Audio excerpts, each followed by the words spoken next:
Hi, it's Alistair at Electric Scotland. Just do my introduction to my newsletter for 31st of May 2019. I was just thinking to myself, that this is a great time in history, you might say, because it's like the union of the crowns, the debate about whether Scotland should be independent or join with England, make the UK. That was a time in history we argued like anything, and I've got a couple of very good accounts about that period from people that actually lived through it, because unless you read those accounts from the people that lived through it, you don't quite get the same flavour of what was going on at the time. And that's why I feel blessed to be covering history at this particular moment, because we've got the ongoing argument whether Scotland should be independent. We've also got the idea of Brexit being independent as well from the EU. So, it's a fascinating time. And really, whatever the decision we eventually come to, it will affect all of our lives. And so, you might be fed up with it, but you need to be engaged and try to do your best to understand the issues and try to be fair and open from both ends. It's like, I have no objection to Scotland being an independent country.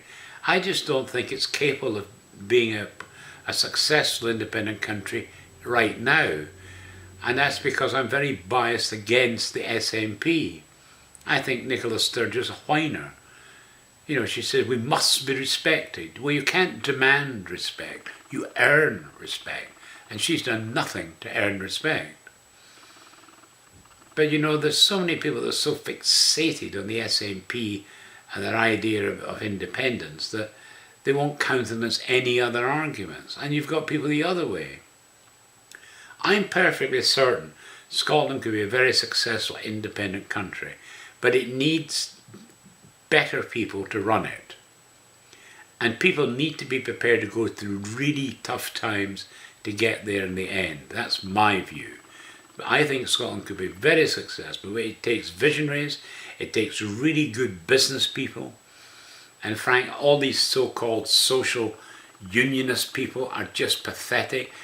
Free trade is what it's about. These are the companies that go out there and make a fortune internationally and pay their tax in Scotland.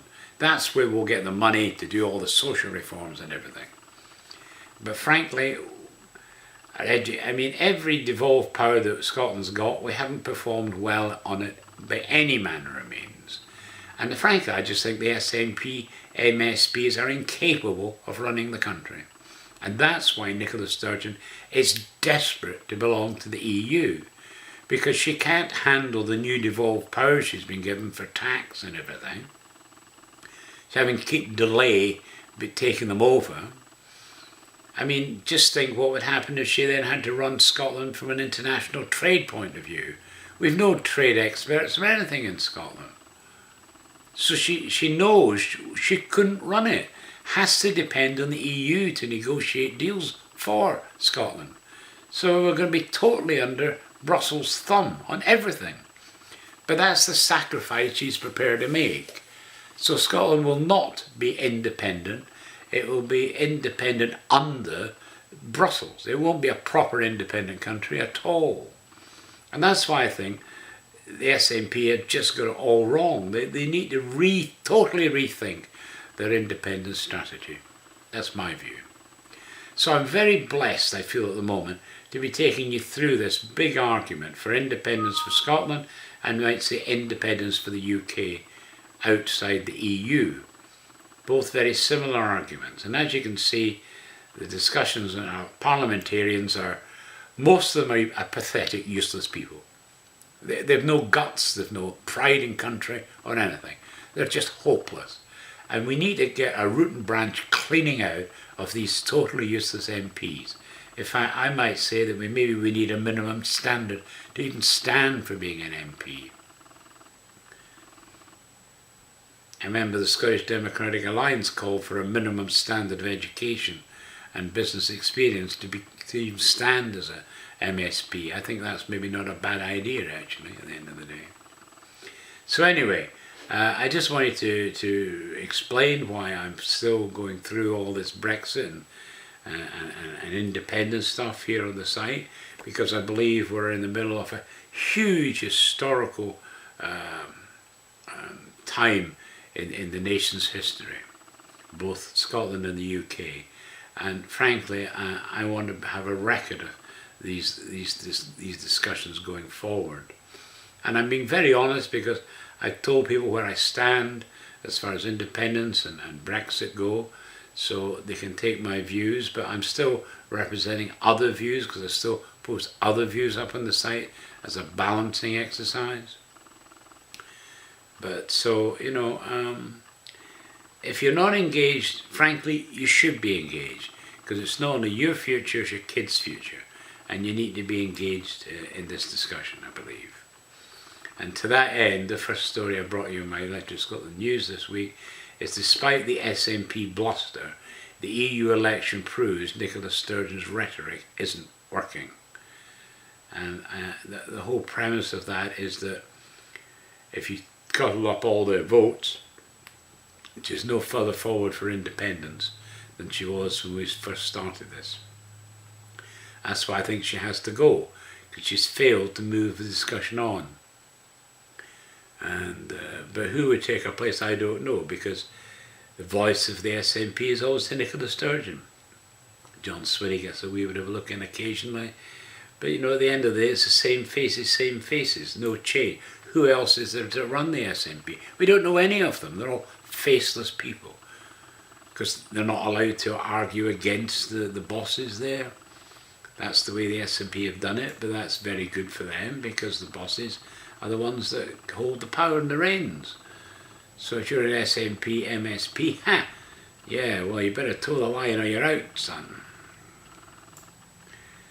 Anyway, I've got a really good mix of stories for you this week. And the first one I've highlighted is Lord of the Isles medieval home in Islay has been recreated. It says the lost medieval home of the Lord of the Isles has been reconstructed in a virtual reality. So maybe you McDonald's out there would like to have a wee look at that, or anyone interested in it. It comes from the Isles themselves. Then the next story is Theresa May resigns, paving way for Brexit confrontation with the EU. It says, fighting back tears, Theresa May said on Friday she would quit, setting up a contest that will install a new British Prime Minister who could pursue a cleaner break with the European Union.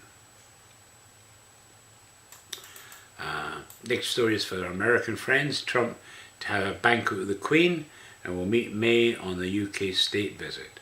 It says Trump and First Lady Melania are due in Britain on June the 3rd for the state visit, after which he will become only the third US president to be accorded the honour, after George W. Bush in 2003 and Barack Obama in 2011. So there we go. Hopefully we'll be a bit respectful. After all, he represents America when he comes over, so if you keep booing him, you're really booing the Americans as well. So I think be a bit of respect would be good. Okay, so the next story is Brexit Party dominates as Tories and Labour suffer. Brexit Party was a clear winner in the UK European election results, with the pro-EU Lib Dems coming second. The Conservatives were fifth, and Labour, I think, were third, if I remember rightly. Both lost considerably. Conservatives more than anyone else. Oh yeah, and this is a little story I got. It's a Scottish company, Parsley Box, lands $3 million to grow meal delivery service. I really like this idea. The business, which recently expanded to its meal range from 20 to 70 choices, uses a unique and innovative technique to make its products shelf stable. Meals are steam cooked and vacuum packed to ensure that they can be stored without needing to be chilled or frozen for up to 6 months. Really good. And I had a look through. I went to their website and had a look at their menu, And there's this really interesting wee range of stuff there. So, I thought to myself, maybe there's other people from other countries that might be able to do that kind of job themselves. But anyway, thought you might like that one. Next one is Nigel Farage sets party's sights on Peterborough by-election victory. The reason I highlight it because this might be the first ever Brexit MP in Westminster, as if the Brexit Party win. He's also urges supporters to prepare for a possible general election, because now every election goes on, local or otherwise, the Brexit Party will be represented. And of course, as you know, this being an historical period in our time, he might actually be responsible for getting rid of both Labour and Tories. That's a total change. Because, he only formed the Brexit Party 6 weeks in, and yet he got, I think it was 32% of the overall vote. I think the Lib Dems are at 17, so, a poor second. And if you do that in 6 weeks, what can he do by a general election? And maybe it has some thoughts in America, because Democrats and Republicans don't seem to be getting anywhere at all together. So maybe they need a third party to suddenly come out. And maybe the Brexit Party will be an example of what you could do. So anyway, there you go, interesting. Alexander Dennis sold to a Canadian firm for $320 million. It says Alexander Dennis will now become part of the NFI group, which makes buses for the North American market. So, I have actually reported that other Canadian companies are buying over bits of Scottish businesses and seemingly doing very well in the process.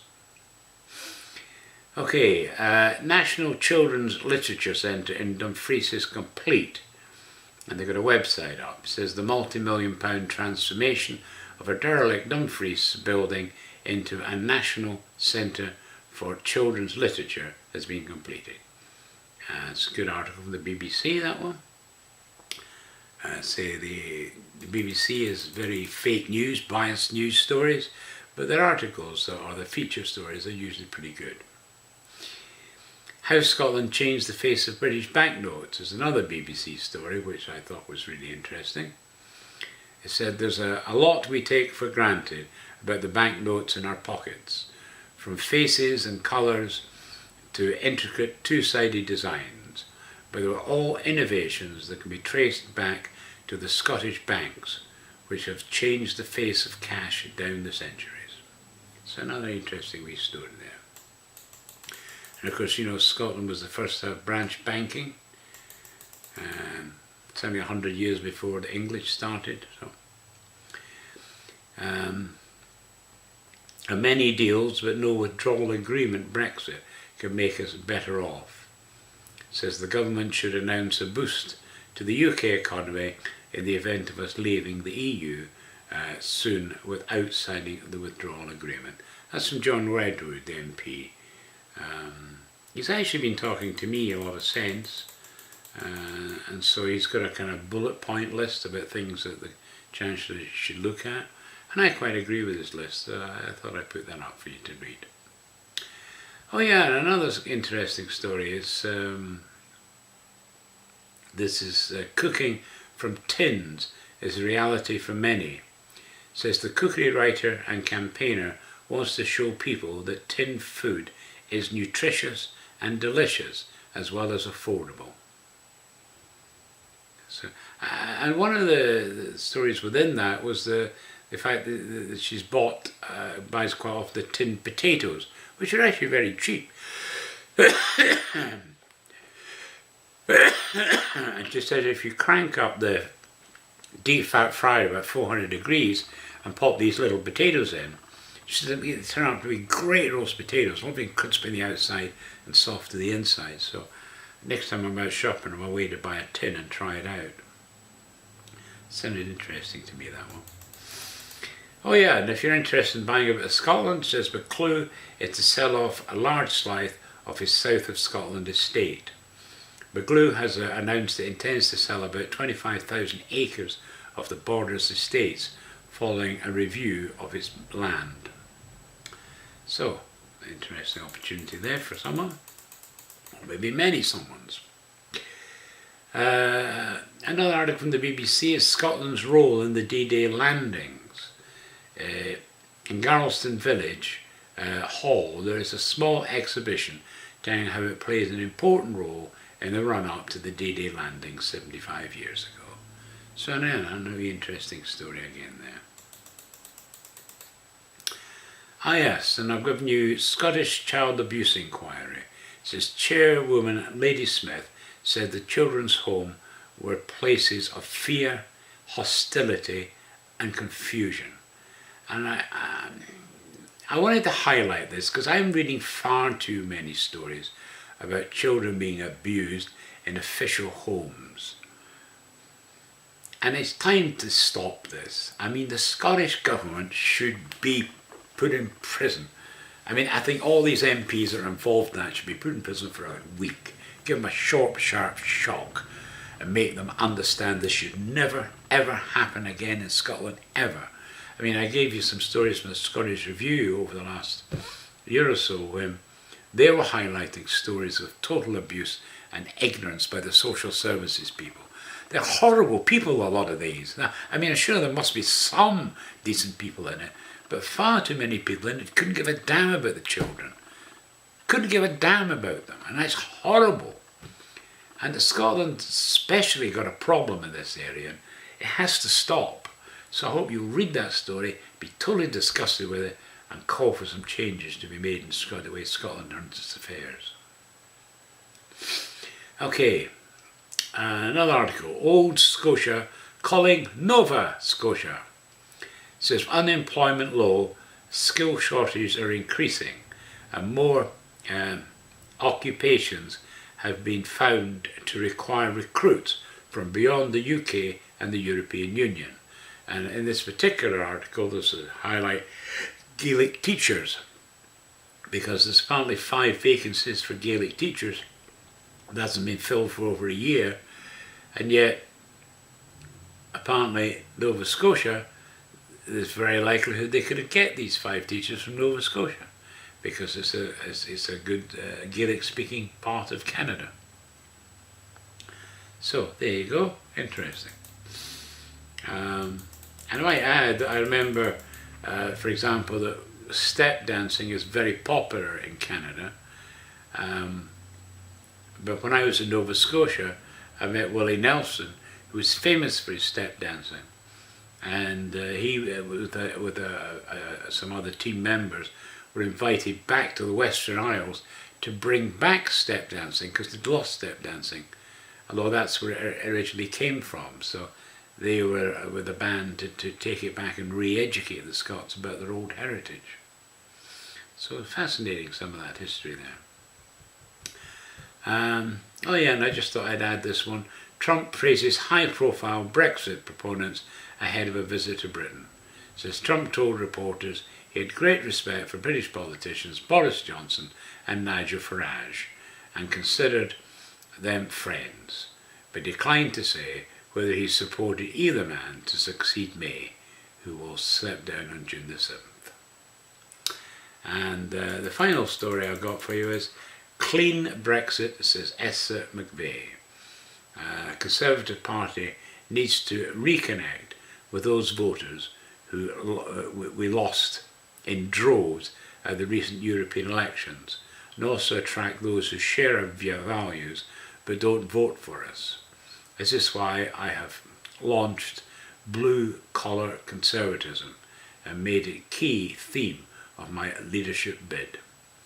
So, as I will bring you information on the various, I think there's going to be 12 Tory MPs putting their hat in the ring for the British Prime Minister's position, so I'll try and give you some coverage, but she seemed to be an interesting one to consider. Okay, so that's the news stories for this week. On to Electric Canadian.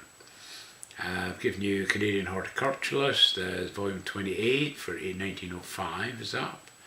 I found volume 3 of the Wentworth Historical Society. Maybe this is the one around Hamilton area of Ontario.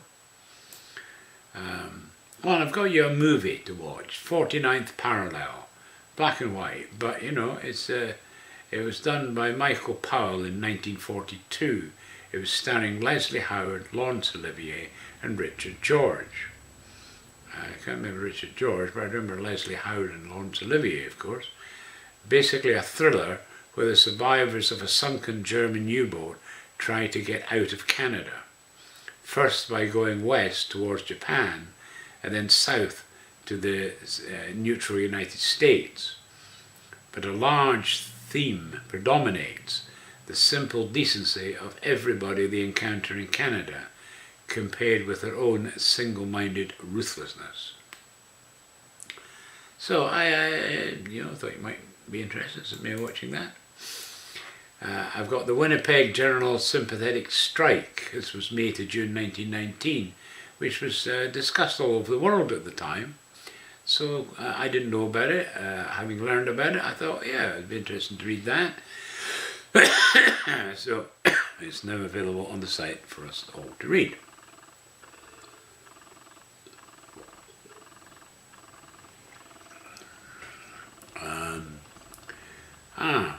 And I was told there's going to be an interview on CBC with the British High Commissioner to Canada. This was on May the 23rd, 2019. So I thought I'd try and video it. So I took my camera out, focused on the wee screen I've got here, and videoed it. And actually it came out not bad, so I decided to make it available on the site for you to have a wee look at. I might add that she was asked about Brexit, and she admitted that she has problems in her own family, like her father voted to leave, her two sons apparently voted to remain, and apparently her eldest son took a long time for he even talk to his grandfather after that decision. So, she said, so families are having problems with it as well. Next story is History of NATO Veterans of Canada, 2009-2015. This is a personal history by Gord Jenkins. So I thought you might like to read that. Then I've got extract of a dispatch from the Earl of Durham to Lord Glenelg. It's dated at St. Louis in Quebec on the 29th of June 1838. Again, some of these dispatches, you don't often read them. They're not easily available, but when you come across them, sometimes there's some really good stuff, and I really enjoyed the read of that. Some interesting points being made. Okay, and I found an extract from a manuscript journal relating to the operations before Quebec in 1759. This was kept by Colonel Malcolm Fraser, who was then lieutenant of the 78th Fraser Highlanders and serving in that campaign. So it gives you another view of the Battle of Quebec, where obviously Britain conquered France in Quebec, and that's why Quebec is now part of Canada and was a British territory at the time. And then another one I found was Mound Builders. Now this Mound Builders is an interesting wee story because basically they're extinct, but I found a wee book about the Mound Builders of Canada, based in Manitoba specifically, and I really enjoyed reading the book, and I thought, oh, maybe see if there's anything else about the Mound Builders, and I found one in the USA. So I've given you a link to both the books, so I hope you might enjoy.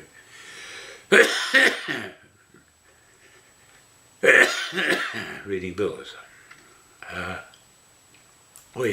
One story from Conrad Black. He's writing about John Lukács, R.I.P., rest in peace, the American who understood Europe. So I thought it was quite an interesting historical one, that, so I thought I'd bring you that wee story. Okay, on to Electric Scotland. We've got the Border Settlers of Northwestern Virginia as the main find for this week. It's from 1768 to 1795, embracing the life of Jesse Hughes and other noted scouts of the great woods of the Trans-Allegheny, with notes and illustrative anecdotes by Lucalis Virgil McWhorter. He's a life member of the Wisconsin State Historical Society and a member of the Washington State University Historical Society, author of The Crime Against the Yakmas, with a preface and additional notes by William Elsie Connolly, and a sketch of the author by J.P. McLean, written in 1915. Clearly, when you're reading about stuff in northwestern Virginia, you do come across Scots around there as well. So, but again, for history buffs, I think a really great story, good read, lots of great stories in it. So we'll enjoy that. Then we have Best Newfangled Family Tree. We've got the June 2019 issue 1 is available to read. I've also got the Handy Book of the Flower Garden. This was produced in 1868. Again, it's by David Thompson, a Scot, who worked for the Lady Mary C. Nisbet Hamilton, and was gardener at the Ackerfield and Durlington Gardens.